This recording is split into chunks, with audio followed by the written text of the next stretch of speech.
पारा-चिनार इस वक्त गजा का सूरत हाल है। वहाँ पे ब्लैक आउट है, मीडिया भी कटा हुआ है। एक बात यहाँ पे हालात बताने से पहले आपको बता दूं, पारा-चिनार दो हिस्सों में तकसीम है, लोअर कुरम और अपर कुरम। जिस इलाके में दहशतगर्दों के ठिकाने हैं और गढ़ है, वहाँ पे नेट भी चल रहा है, पूरा कम्युनिकेशन भी बहाल है। और अपर कुरम का जो, बल्कि पूरी पारा-चिनार कुरम का जो कैपिटल है पारा-चिनार, वहाँ पे ना मीडिया काम करता है और सारे जितनी भी नेटवर्क है उनको बंद किया हुआ है। तो वहाँ पे पाकिस्तानी गजा का सूरत हाल है इस टाइम पे। ये सूरत हाल कैसे बनी और क्यों बनी, इसके वजूहात क्या है और इसके पस पर्दा महरक़ात क्या है, मैं कोशिश करूँगा कि आपको क्लियरली कुछ चीज़ें बता दूँ। आपसे गुजारिश होगी कि आप उसको फिर सेंसर ना कर दें, हम भी दायरे से नहीं निकलेंगे, लेकिन आप मेहरबानी करके उसको फिर नशर कर दें। पारा-चिनार के मौजूदा हालात कैसे बने, हम पहले भी आपकी खिदमत में एक दफ़ा हाजिर हुए थे। जो हमारे असातिज़ा का 4 मई को कत्ल हुआ था, हम आपके पास इसी हाल में आए थे, आपको सूरत हाल बताई थी। ये उन्हीं वाक़यात का तसलसल है। 4 मई असातिज़ा का कत्ल होता है FC वहाँ पे उसकी चेक पोस्ट से तकरीबन 100 मीटर के फासले पर। असातिज़ा वहाँ पे बेदर्दी से कत्ल हो जाते हैं, उनको ज़बह किया जाता है। FC कोई रिएक्शन शो नहीं करती, हमारे लॉ इन्फोर्समेंट एजेंसियाँ कोई रिएक्शन शो नहीं करती। तो उसके बाद ये वाक़यात बढ़ते हैं मौजूदा हालात तक पहुँचते हुए। दरमियान में वहाँ पे एक दहशतगर्द ग्रुप का सरपरस्त, आप लोगों को पता है कि कुछ ग्रुपों में पाकिस्तान में पाबंदी है। मेरे ख्याल में अगर आप लोगों के लिए वो ना हो तो मैं नाम ले लेता हूँ। लश्करी जंगी का वहाँ पे जो कमांडर है, ईद नज़र नामी दहशतगर्द शख्स, ये गुज़श्ता 6 महीनों से वहाँ पे लगा हुआ है, ज़मीन साजी कर रहा था, फितवाबाजी कर रहा था वहाँ पे, और कत्ल के फितवे दे रहे थे कि वहाँ पे इस इलाके पे आ जाए, आप लोग हमलावर हो, यहाँ भी हकीकी जिहाद है। अभी परसों की बात है, जब बल्कि 1 हफ्ता पहले जिस तरह की टारगेट किलिंग हुई, पेशावर में हमारे एक मुसाफिर को शहीद किया गया। कतर से 5 साल बाद आया था, अपने घर जाने के लिए टारगेट किया गया उसको। उससे पहले पारा-चिनार में भी एक वाक़या होता है। फिर उसके बाद पारा-चिनार कन्वाई जाती है FC की निगरानी में।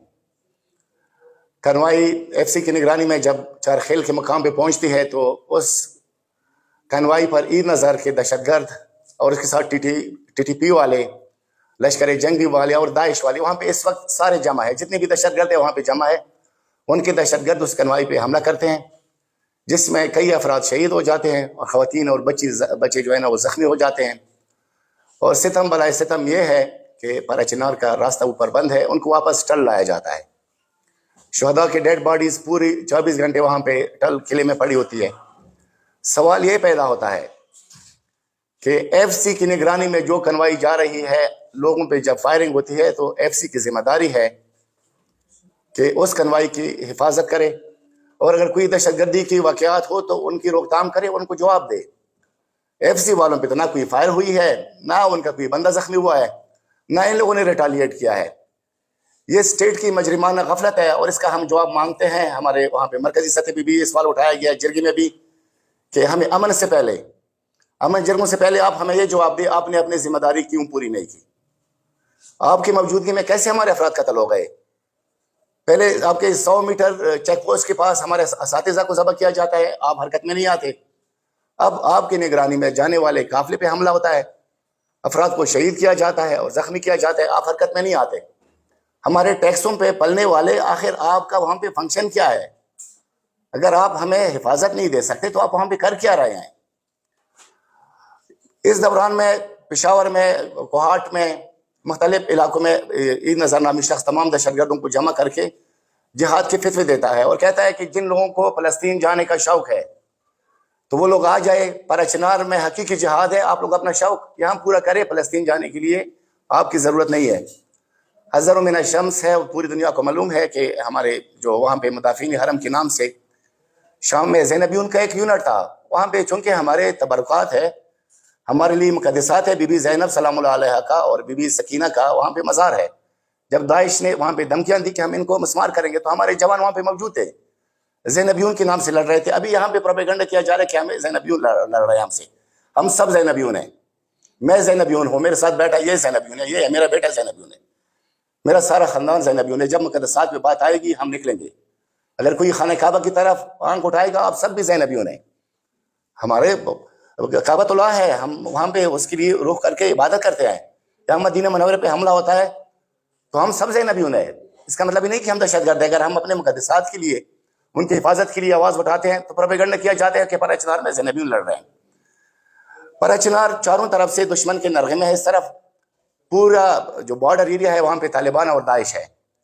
نیٹو کا اسلحہ وہاں پہ استعمال ہو رہا ہے. وہ میزائل جو عوام کے پاس نہیں ہے ہمارے علاقوں پہ فائر ہو رہے ہیں. اور پرسوں رات کو جو مارٹر گولے ہمارے ملٹری ادارے استعمال کرتے ہیں وہ ہمارے علاقے پہ فائر ہو گئے ہیں. اور کئی سوال چھوڑ گئے ہیں پیچھے کہ یہ کہاں سے آئے, ہم سے کون لڑ رہا ہے, یہ فائر ہمارے علاقوں پہ کون کر رہا ہے. یہ سوالات ہے, جواب طلب ہے. ہم اس کی جواب اس فورم پہ بھی مانگتے ہیں, اور اگر نہیں ہوا ہم انٹرنیشنل فورمز پہ بھی اٹھائیں گے. آپ سب صحافی حضرات کی خدمت میں عرض ہے کہ اس وقت پرہ چنار غزۂ پاکستان ہے. پہلی بھی 2007 سے لے کر 2010 تک وہاں پہ جو صورتحال بنی ہوئی تھی وہ بھی غزہ کا صورتحال تھا. لوگ افغانستان کا راستہ استعمال کرتے تھے. ابھی تو چونکہ افغانستان کا راستہ بھی بند ہوا ہے, وہاں بھی طالبان کی حکومت ہے. چونکہ سارے جتنی بھی دہشت گرد ہیں وہ ایک پلیٹ فارم پہ ہیں اور اس وقت سارے اکٹھے ہو گئے ہیں. میں یہاں پہ ایک اور بات دہراؤں گا. وہ شخص کو پیغام دیتا ہوں, آپ نے لوگوں کو بولا تھا نا کہ آ جاؤ پرہ چنار میں جہاد کے لیے. میں آپ کے ساتھ آپ کے پورے دہشت گردوں کو دعوت دیتا ہوں کہ آ جاؤ پرہ چنار, ہم آپ کو سبق سکھائیں گے. اگر جنگ ہے تو پھر جنگ صحیح. میں آپ کو اس پلیٹ فارم سے دعوت دیتا ہوں, عید نظر آ جاؤ, تم خود قیادت کرو, مرد ہو میدان میں آ جاؤ. ٹھیک ہے, آپ کو پتہ چل جائے گا کہ زینبیون کیا ہے اور پرہ چنار کے توری بنگش اقوام کیا ہے. ہمارا بچہ بچہ زینبیون ہے. ہم اپنے وطن کی دفاع کے لیے, پاک سرزمین کی دفاع کے لیے, آپ کا یہ جنگ, یہ مسلط کردہ جنگ, یہ سرزمینی پاکستان کے خلاف ہے. آپ پاکستان میں فرقہ واریت اور پاکستان کے سلامتی کے خلاف کام کر رہے ہو. کیا تمہارے علاقے میں پاک فوج پہ خودکش حملے نہیں ہوئے؟ کیا پچھلے ہفتے تم نے ملیشیا چیک پوسٹوں پہ حملے نہیں کیے؟ کس منہ سے بات کرتے ہو کہ ہم یہاں پہ ملک دشمنوں سے لڑ رہے ہیں؟ ملک دشمن آخر آپ ہی ہو, اور آپ کے ساتھ جیسے ملک سیف اللہ تھا اور بہت سارے گن گپار جن کا میں نام بھی نہیں لینا چاہتا ہوں, جو اس قابل بھی نہیں ہے. تم لوگوں نے پورا علاقے سے, کل بھی رات کو ان لوگوں نے اعلان کیے ہیں, اور لشکر ابھی سپری میں اور بغن میں جمع ہے, جو سارے ہیوی ویپن سے مسلح ہے, اور وہ پرہ چنار پہ حملے کرنے کے لیے آ رہے ہیں مختلف جگہوں سے. آپ نے جتنی بھی لشکری جمع کیا اور بھی جمع کر لو, انشاءاللہ منہ کے کھاؤ گے. پرہ چنار سرزمینی پاکستان کا حصہ ہے, وہاں پہ پاکستانی شیر رہتے ہیں. میں پاک فوج سے بھی اپیل کرتا ہوں, اس کے کمانڈنٹ سے بھی اپیل کرتا ہوں کہ آپ کے ساتھ جو ایف سی والے ہیں اور اس کا جو کمانڈنٹ تیمور صاحب ہے, اس کو بولے کہ آپ کرنل عمر کا کردار ادا نہ کرے. ہمارا گلہ ہے کہ اگر پہلے کرنل عمر کو سزا دی ہوتی تو یہ کرنل تیمور اس طرح نہ کرتا. بذات خود یہ شخص ملوث ہے. دہشت گردوں کے مورچوں سے عوام کے اوپر حملے ہو رہے ہیں, ہم جواب مانگیں گے.